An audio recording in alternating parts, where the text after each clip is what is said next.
प्रितीच्या भाव भयणीनो तुमकां सगल्यांक देव बरो दिसती म्हणटा. आयज आयतार आनी आयचें शिवर्तमान जावन आसा लुकाचो 6वा विसवोर वोड 27 ते 38 पर्यंत. Luke chapter 6 verses 27 to 38.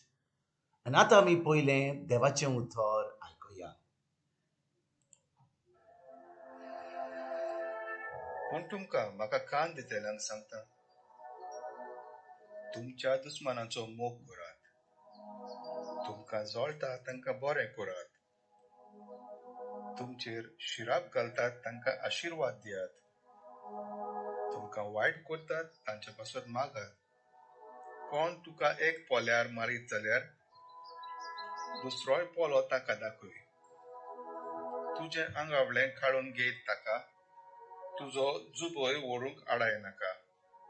तुजे लागीं मागीत ताका दी, आनी तुजी वोस काडून व्हेल्यार ताचे कडची ती परतून मागी नाका. हेरांनी तुमचे सोरी केल्लें तुमकां जाय तशेंच तुमी तांचे सोरी करात. तुमचो मोग करतल्यांचो तुमी मोग करशात जाल्यार तातूंत तुमचें पुणें कसलें? तर पातकी पर्यंत आपणाचो मोग करतल्यांचो मोग करतात. आनी तुमकां बरें करतल्यांक तुमी बरें करशात जाल्यार तातूंत तुमचें पुणें कसलें? पातकी पर्यंत तशेंच करतात. जांचे लागचें परत घेतले म्हूण तुमी रावतात तांकां तुमी कितेंय उश्णें दिशात जाल्यार तातूंत तुमचें पुण्य कसलें? दिलां तितलें परत घेवचें म्हणून पातकी पातक्यांक उश्णें दितात.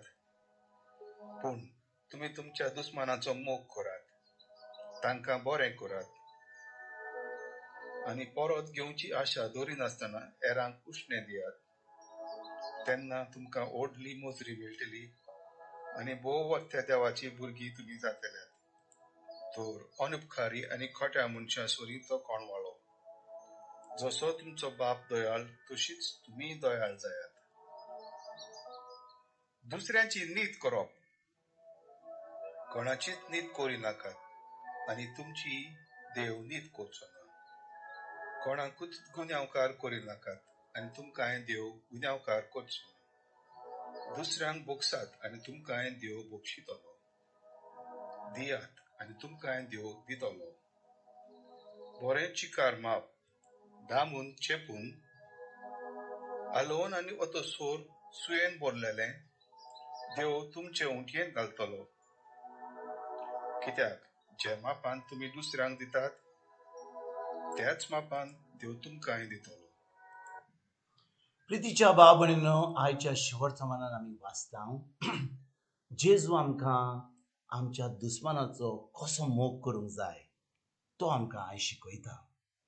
आनी भाव भयणीनो आमी आमी म्हणटा आमी भावार्थी, आमी म्हणटा आमी क्रिस्तांव, आमी म्हणटा आमी खरेंच जेजूचे पाटलावदार. तर आमी खरेंच जेजूचे पाटलावदार जाल्यार आयज जेजू आमकां कितें शिकोवन दिता?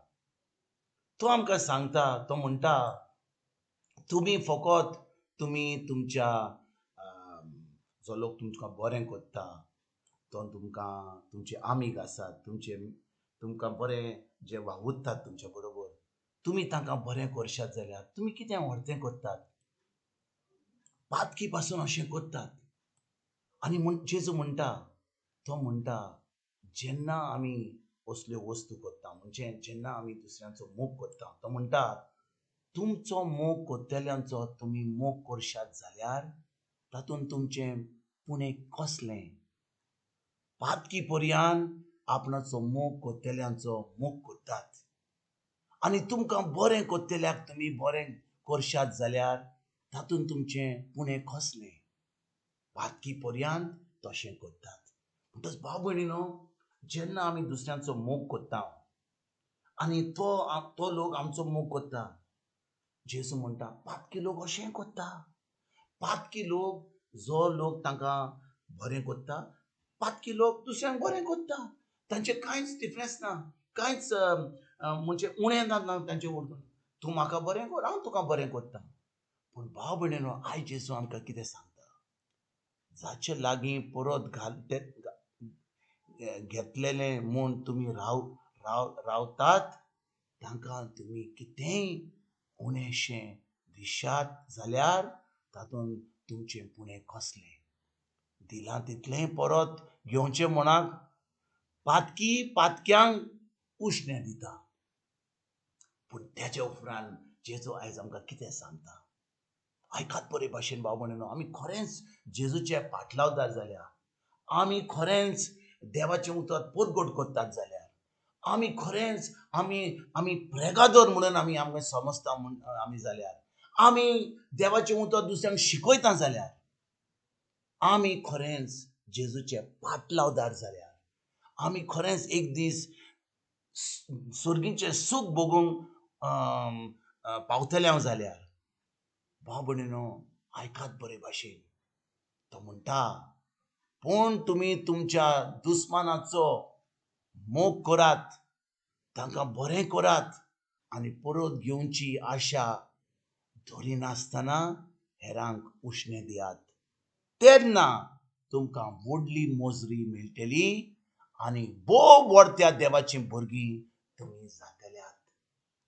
भाव भयणीनो, पोत्तून वाचता 35 वड, तुमी तुमच्या दुस्मानाचो मोग करात, तांकां बरें करात आनी परत घेवची आशा धरिनासतना हेरांक उश्णें दियात. तेन्ना कितें म्हणटा, तेन्ना तुमकां व्हडली मोजरी मेळटली आनी व्हडत्या देवाची भुरगीं तुमी जातल्यात. भाव भयणीनो, आमी व्हडत्या देवाची भुरगीं जावंक जाय जाल्यार आमी कितें करूंक जाय. चड मागणें करूंक जाय, चड देवस्पण करूंक जाय, सगळे वगत आमी तेर्स करूंक जाय, खूब देवस्पण करूंक जाय, खूब मागणें करूंक जाय, इगोर्जेन खूब वावर करूंक जाय ना. भाव भयणीनो, आमी खरेंच व्हडत्या देवाची भुरगीं जावंक जाय जाल्यार आमी आमच्या दुस्मानाचो पासून मोग करूंक जाय, तांकां बरें करूंक जाय आनी परत घेवची आशा धरिनासतना हेरांक उश्णें दिवंक जाय. तेन्ना आमकां व्हडली मोजरी मेळटली आनी आमी व्हडत्या देवाची भुरगीं जातलीं. भाव भयणीनो, आयज आमी समजता, आयज आयताराच्या दिसा आमी समजता इगोर्जेक वेता, आमी मागणें करता, आमी खरेंच क्रिस्तांव म्हणून आमी इगोर्जेक वेता, आमी मागणें करता, एक वर आमी थंयसर मिसाक वेता, तेजे वयल्यान घरा आमी आमचो तेर्स करता, आमी सगळें देवस्पण करता, नवेनां करता आनी आमी समजता की आमी व्हडत्या देवाची भुरगीं म्हणून. पूण आयज जेजू आमकां कितें सांगता, जेन्ना आमी आमच्या दुस्मानाचो पासून मोग करत जाल्यार तेन्ना आमी देवाची भुरगीं जातलीं. भाव भयणीनो, आमकां जी आमी क्रिस्तांव म्हणटा, एका दुस्मानाचो मोग करपाक आमकां सोंपें, पूण जेन्ना पवित्र आत्मा आमचे भितर आसा, आमी देवाची भुरगीं जाल्या, जेन्ना आमी जेजूचेर बाबार दवरला, आतां पवित्र आत्म्या वरवीं देवान आपलो मोग आमचे भितर ओतयला आनी हो मोग जो आमचे भितर आसा, त्या मोगा वरवीं आमच्या दुस्मानाचो पासून मोग करूंक जाता. ना तर ह्या संवसाराच्या लोकांक कोणें तांकां बरें केलें ती तांकां बरें करतात, ती तांकां वायट केलें ती तांकां वायट करतात. पूण जो लोक खरेंच जेजूचे पाटलावदार, जो कोण व्हडत्या देवाची भुरगीं जाल्या जाल्यार ती पवित्र आत्म्या उदेशीन दुसऱ्यांचो मोग करतात, तांचो दुस्मानाचो पासून मोग करूंक शकतात.